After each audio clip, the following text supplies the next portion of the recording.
আমার হাত থেকে আজ তোর নিস্তার নেই। মানুষের গন্ধ পাচ্ছি, আমার জঙ্গলে বুঝি মানুষ এসেছে। কি মজা! যাই যাই, খপ করে মানুষটার মাথাটা মটকে খাই। যাই যাই, তাড়াতাড়ি যাই। উত্তরের জঙ্গলে একটি ভয়ঙ্কর শাকচুন্নি থাকত। তার জঙ্গলে যদি কোনো মানুষ যেত, সে আর বেঁচে ফিরত না।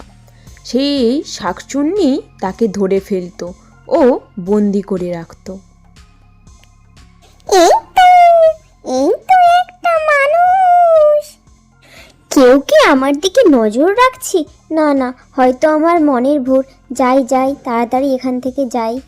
ওই মানুষটি ওখানে ওভাবে পড়ে আছে কেন? যাই দেখি তো কি হয়েছে। রমা তার কাছে গিয়ে দেখল, জঙ্গলের মধ্যে এভাবে কেউ কেন পড়ে থাকবে। বুড়িমা, ও বুড়িমা, আপনি উঠুন। বুড়িমা, আপনার কি হয়েছে? কি করে যে পড়ে গেলাম, মাথাটা খুব ঘোরাচ্ছিল আমার। এখন কি করব? ও বুড়িমা, আপনি চিন্তা করবেন না। আপনার বাড়ি কোথায় বলুন, আমি আপনাকে ছেড়ে দিয়ে আসছি। ছেড়ে দিয়ে আসবে? তাহলে তো খুব ভালো। ওই যে দূরে ওই বাড়িটি দেখতে পাচ্ছ, ওটাই আমার বাড়ি। তাহলে আমায় একটু ছেড়ে দিয়ে এসো তো বাবা। হ্যাঁ হ্যাঁ বুড়িমা, আপনি আমার পিছু পিছু আসুন। আমি আপনাকে বাড়িতে পৌঁছে দিয়ে আসছি, আপনি কোনো চিন্তা করবেন না। তারা দুজনে সেই গভীর জঙ্গলের মধ্য দিয়ে সেই বাড়ির দিকে যেতে লাগলো।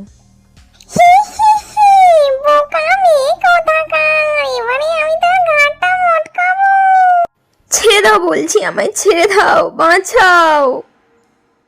কে কোথায় আছো? আমাকে বাঁচাও। অন্যদিকে তার স্বামী কান্না করতে থাকে। তার স্ত্রী বাড়িতে না ফেরায় সে খুব চিন্তিত হয়ে পড়ে। এভাবেই দিন কাটতে থাকে। একদিন সে একটি মানুষ জঙ্গলের সেই পথ দিয়েই হাঁটে। সেখানে সে দেখতে পায় একটি বাচ্চা মেয়ে কান্না করছে। কি হয়েছে বোন তোমার? তুমি কান্না করছো কেন, আমায় বলো।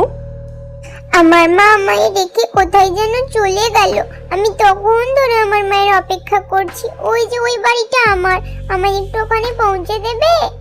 ও এই ব্যাপার, তুমি কান্না করো না, আমি এক্ষুনি তোমায় পৌঁছে দেবো। তুমি আমার পিছু পিছু আসো তো দেখি। যেই না সে পিছু ঘুরলো, অমনি এবারে তুই কোথায় যাবি? এবারে তুই আমার পিছু পিছু আয়। বাঁচাও, আমায় মেরে ফেললো। কে কোথায় আছো? বাঁচাও, মরে গেলাম, বাঁচাও। ধীরে ধীরে সেই জঙ্গলের কথা গ্রামের সব মানুষদের কাছে ছড়িয়ে গেল। সবাই ভেবে নিয়েছিল ওই জঙ্গল মানে মৃত্যু, ওখান থেকে বেঁচে ফেরার কোনো পথ নেই। সবাই ভয়ভীত হয়ে থাকলো। মানুষ সেই জঙ্গল দিয়ে যাতায়াতও বন্ধ করে দিচ্ছিল। গিন্নি, আমি বাজারে গেলাম, তুমি নিজের খেয়াল রেখো। সময় মতো খাওয়া দাওয়া করো, আমি ঠিক টাইম মতো চলে আসবো। তুমি একদম চিন্তা করো না কিন্তু। আর গ্রামের মানুষজনের কথায় একদম ভয় পেও না জানো তুমি। ও কিছু হবে না, আমি ওই জঙ্গল দিয়ে অনেকবার গেছি, ও কোনো কিছু হয় না তো। মানুষ খালি খালি আতঙ্ক করে। রামলাল বাজার যেতে লাগলো। দুর্গা দুর্গা, মা দেখো আমার স্বামী যেন ঠিকঠাক বাড়ি ফিরে আসে। রামলাল বাজারে একটি সবজির দোকান চালাতো। সেই দিয়েই তাদের সংসার চলতো। সকাল থেকে সন্ধ্যা সে সেই দোকানেই কাজ করত। তার সততা ও ব্যবহারের জন্য মানুষ তার দোকানে আসতো। তার দোকানপাটি মোটামুটি ভালোই চলতো। দাদা, আমাকে কিছু ভালো ভালো সবজি দিন তো। আপনার কাছে তো ভালো ভালো সবজি পাওয়া যায়। তার দোকানে ভালোই বিক্রি বাটা হচ্ছিল, মানুষজন আসছিল এবং সবজি কিনছিল। বাজারে বেচাকেনা করার পর অনেকটাই দেরি হতে লাগলো। সে চাইলেও তাড়াতাড়ি বাড়ি ফিরতে পারছিল না। বাড়ি ফিরতে ফিরতে তার সেই অনেক বেলা হয়ে গেল। গ্রামের পথ ধরে সে তার বাড়ির দিকে যেতে লাগলো। গ্রাম পেরিয়ে তাকে সেই ভয়ঙ্কর জঙ্গলটি পেরাতেই হতো। কিন্তু সে ছিল খুব সাহসী। সে ভয় না পেয়ে সেই জঙ্গলের দিকে এগিয়ে যেতে লাগলো। কিন্তু শাকচুন্নির জঙ্গলে যে মানুষ এসেছে সেটা সে আগে থেকেই বুঝতে পেরে গিয়েছিল। তাই তো ও বাবা, এদিকে একবার আসো তো, আমাকে একটু সাহায্য করো তো। ওই যে ওটা দূরে আমার বাড়ি, আমাকে একটু পৌঁছে দেবে? আমার খুব উপকার হতো তাহলে। আমি একা একা যেতে পারছি না এই বুড়ো বয়সে, আর অত জোর নেই। আমায় একটু পৌঁছে দেবে ওখানে?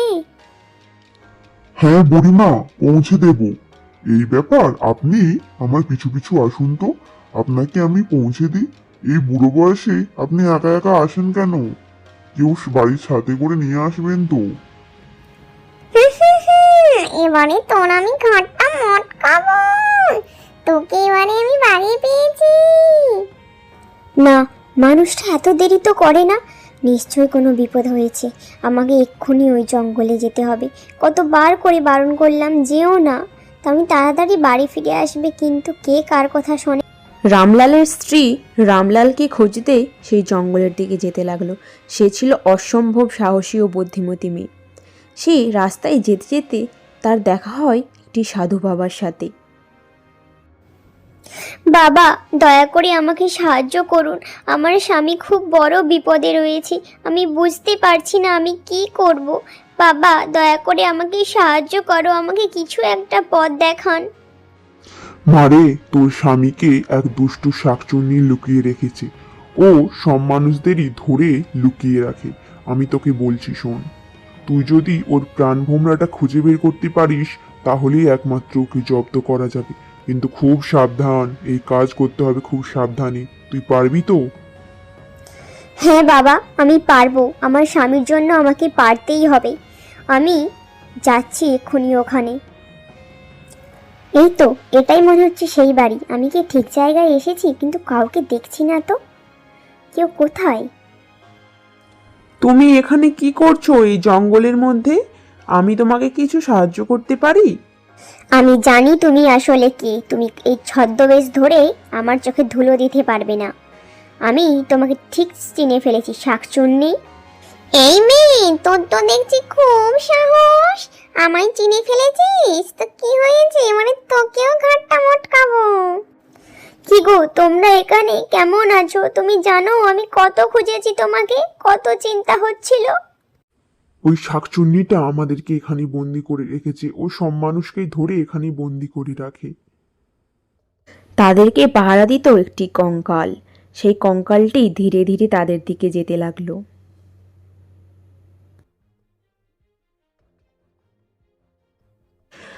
আমি তোমাদেরকে একটা কথা বলছি, শোনো।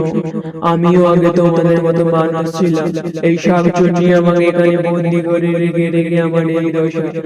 ও এক চোখকে বসছে, ওই চোখকে বসার আগে তোমাকে ওই প্রাণ ভোমরাটা খুঁজে আনতে হবে, তাহলেই ও মারা যাবে। ওই প্রাণ ভোমরাকে যে করে হোক খুঁজে বের করতেই হবে, যে করেই হোক।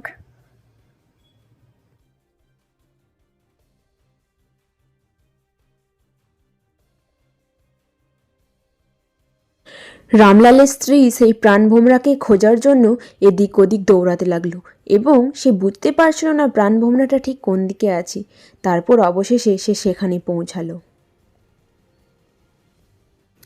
রামলালের স্ত্রী সেই প্রাণভোমরার কাছে পৌঁছে যায় ও তাকে নিজের বশে করে ফেলে। এই তো সেই প্রাণ ভোমরা। তোর এত বড় সাহস, তুই আমার প্রাণ ভোমরা ধরে এনেছিস? দেখবি আমি এক্ষুনি কি করি। তোর ঘাটটা আমি এক্ষুনি কটাস করে মটকে দেব। তোর সব খেলা শেষ, শাকচুন্নি। আর তোর বাঁচার কোনো উপায় নেই। তোর প্রাণ ভোমরাকে আমি ধরে ফেলেছি। তুই এবার মর। শাকচুন্নিটি সেখানেই মারা যায় ও সেই পাখিটিও নিজের আসল রূপে ফিরে আসে। তারা সবাই সেখান থেকে সুস্থভাবে নিজের বাড়ি ফিরে যায়। জঙ্গলে মানুষ আর আসতেও ভয় করতো না। সেই শাকচুন্নির গল্প এখানেই শেষ।